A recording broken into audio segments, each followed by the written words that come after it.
Kami teringat dengan anekdot Ariel Herianto dalam suatu tulisannya yang dimuat di Kompas 14 September 1997. Ketika utusan dari luar angkasa datang berkunjung ke bumi, mereka heran karena tidak menemukan perempuan dan anak-anak berkeliaran di kota-kota besar pada malam hari. Juru bicara dari bumi beralasan untuk melindungi mereka dari para binatang buas. Para alien ini heran dan berkata, "Di tempat kami berasal, kalau ada hewan yang berbahaya, maka yang dikurung itu hewan tersebut, bukannya si korban."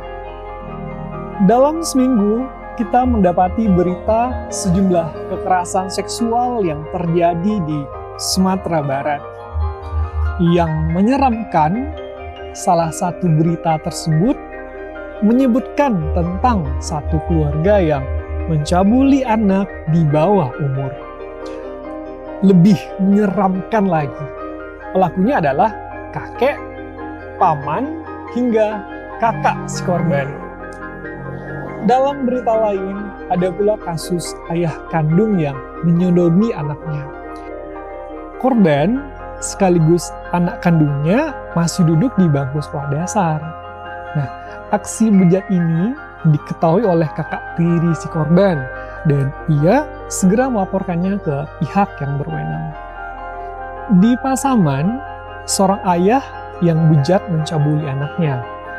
Miris, kelakuan bejat ini dilakukan dengan mengajak rekan-rekannya.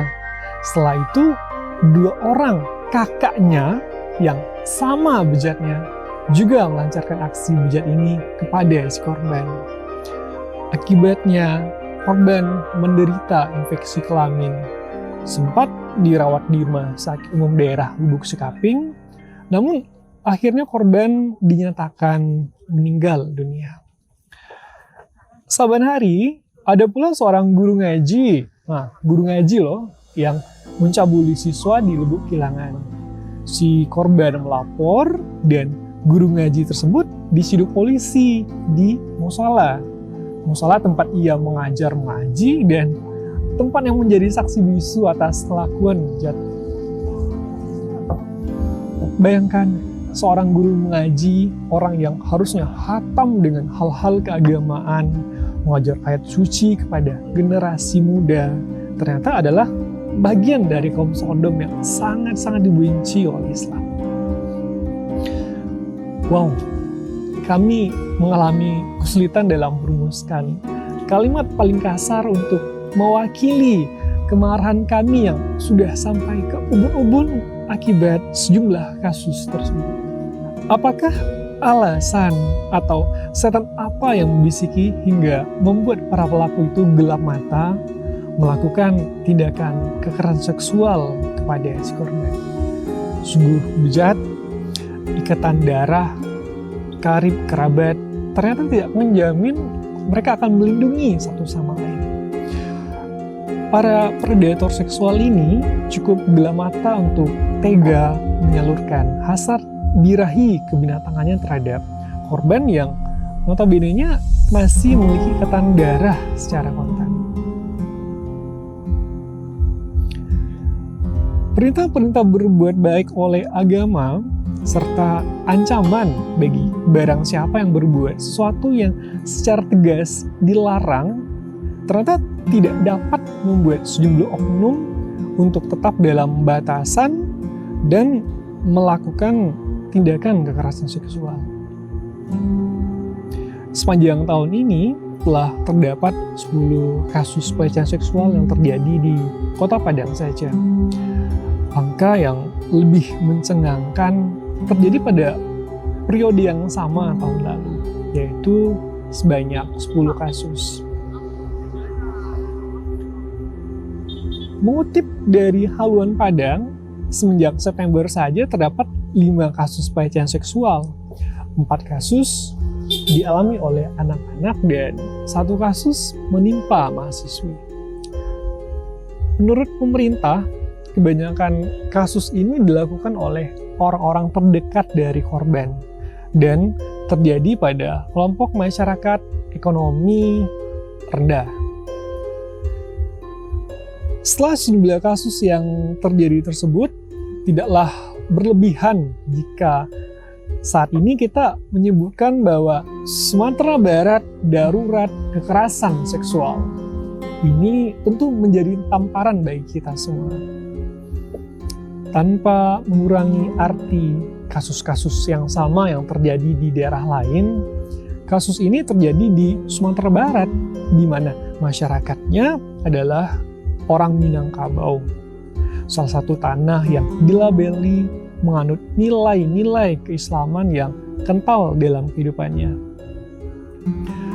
Selama puluhan tahun kita bangga dengan hal tersebut, tetapi kasus-kasus yang memalukan itu terjadi di halaman rumah kita sendiri, di halaman rumah gadang. Kekerasan seksual tergolong kepada extraordinary crime. Hukuman berat tentu menanti bagi para pelakunya. Belum lagi dengan hukuman sosial yang diberikan oleh masyarakat. Cacian, hinaan dalam bentuk paling kasar pun sangat sering dilontarkan oleh netizen di kolom-kolom komentar akun-akun media sosial yang memberitakan suatu kasus kekerasan seksual yang telah terjadi.